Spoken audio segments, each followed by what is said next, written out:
What's good, everybody on YouTube? This is your boy Akil McLeod, and I'm a full-time eBay and Poshmark seller. And in today's video, I got a brand new trip to the thrift video for you guys. But before I hit the Goodwill, I'm gonna go to the post office and drop off these 5 packages that sold last night and this morning. So I'll show you guys what sold really quickly, and then I'll just hit straight to the Goodwill. So the big package on the bottom is a pair of Iniki boots that I got from the Adidas outlet. And if you guys didn't catch that video, I'll put that in the cards for you guys so you can check that one out. One of the other regional A boxes is a vintage fur cape that I sold to a viewer on eBay, so thank you for your support. And I think the padded flat rate bag is a pair of Walkie shoes that I sold for about 25 bucks on eBay as well. I don't remember everything that sold, but I believe everything else was Poshmark sales. So let's hit the post office, Goodwill, and I'll do a quick recap at the end of the video. Alright, y'all, so we made it to the Goodwill, and the first piece I came across was a Vineyard Vines polo. And I know Vineyard Vines doesn't sell for as much as it used to, but I still pick these up sometimes depending on the size. And this one, as you can see, was a size small. So size small usually doesn't sell that well for me.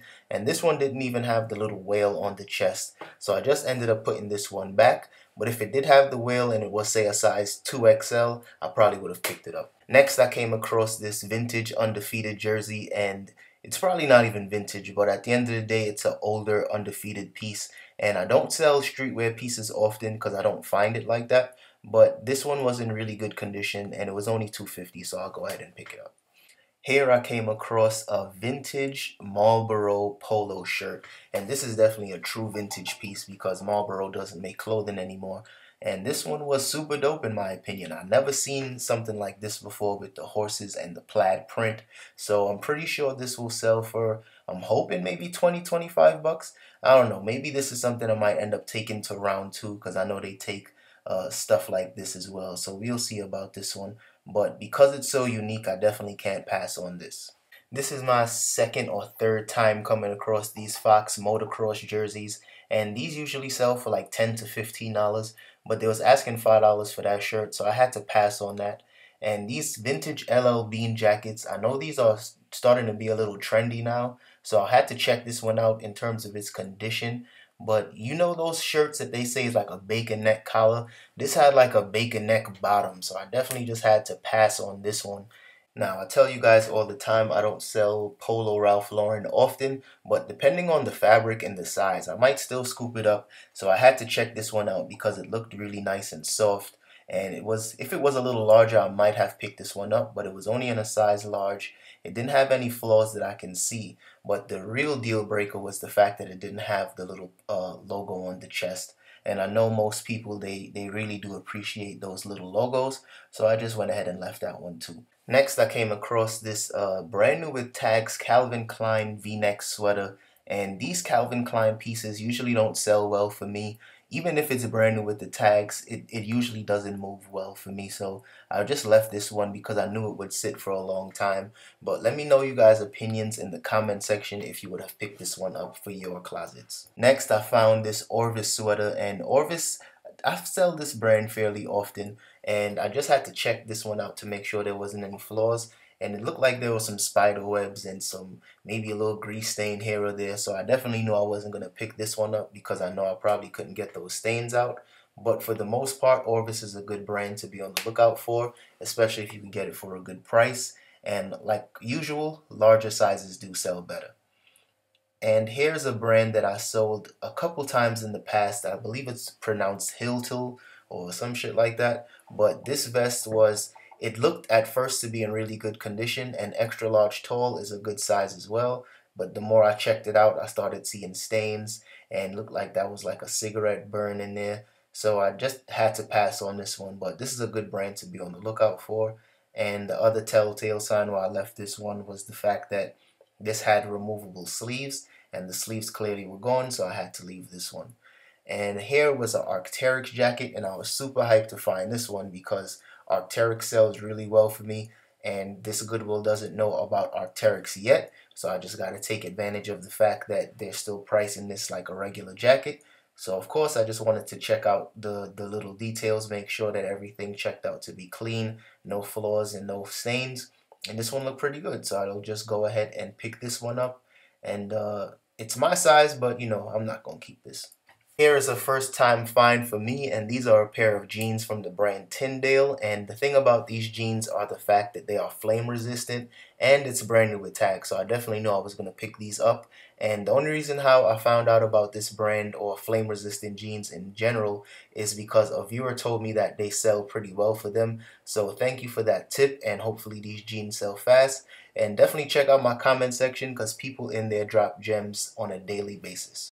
Next is a pair of G-Star denim jeans, and G-Star is one of my favorite brands to wear. I actually just sold one of my G-Star pieces in my eBay what sold video. But G-Star is a really good brand. It usually sells anywhere between like 30 to 50 bucks. I usually sell like the tapered fit denim jeans because those sell for a little more. And since this is a straight fit, I'll probably get anywhere between like 30, maybe 40 bucks. But these were in really good condition, so I had to scoop these up. Alright y'all, so we're back in the crib for a full recap, and as you guys seen, I didn't pick up a ton of items from today's trip to the thrift, but one thing that I like to say all the time is that consistency is key. And although I may not have found a ton of stuff today, I usually hit at least one thrift store every single day, and that usually puts me in a better position to come across some of these really dope pieces because I'm always out there, and anytime, you know, new donations come in, I'm usually one of the first people to come across it. So if you guys are new to reselling, definitely make sure that you put yourself in a position to win and just go out and source as much as possible because you'll be able to find some really good items. So without further ado, I'll go through some of the pieces that I picked up in today's trip to the thrift, and I'll tell you how much I think I'll make on eBay and on Poshmark. Alright y'all, so here's a vintage polo shirt from the brand Marlboro, and this shirt was in really good condition, no flaws whatsoever, and I thought it was really dope because of the plaid and those kind of Marlboro logos all over the shirt. And in my opinion, I think it might sell somewhere between 25 and 30 bucks, but I never seen a Marlboro shirt like this, so it might be pretty rare, so I'll definitely do some more research on this. But if I had to guess, I'm thinking anywhere between 25 and 30 bucks, and I paid $4 for this shirt. Next up is a pair of jeans from the brand G-Star Raw Denim, and this is one of my favorite brands to sell, and I usually get anywhere between like 30 to 40 bucks for their jeans, especially if it's a tapered fit. But since this one is a straight fit, I'll probably get somewhere on the lower end, maybe like 25 to maybe 30 bucks for these jeans, but I always charge shipping, so all in I probably shouldn't get anything less than 35 bucks for these jeans. Next up is a pair of jeans from the brand Tyndale, and these are actually flame resistant jeans, and I checked the comps, and these Tyndale jeans usually sell anywhere between about 30 to about 40 bucks, and since these are brand new with tags, I'll definitely price these on the higher end. And these are also a larger size, so larger sizes always do a lot better for me, so definitely be on the lookout for the brand Tyndale. And thank you to the person that dropped that comment that told me that they always sell flame resistant jeans, because if it wasn't for you, I probably would have just passed on these. Next up is this baseball jersey from the brand Undefeated, and this one was also in really good condition,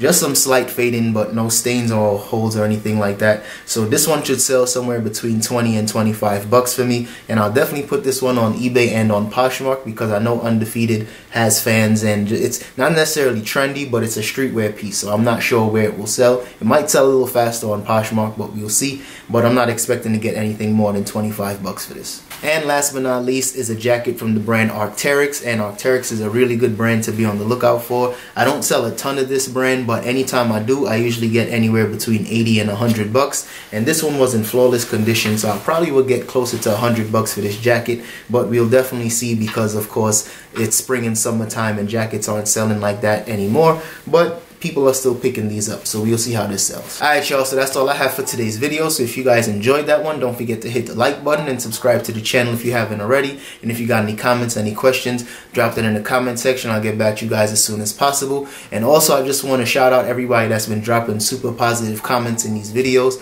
I know social media as a whole is a very negative place, but my channel is super positive and I definitely appreciate it.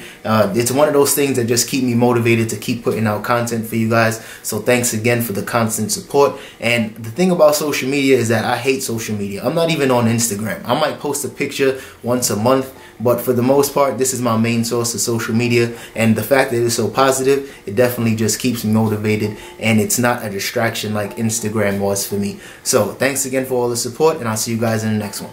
Peace.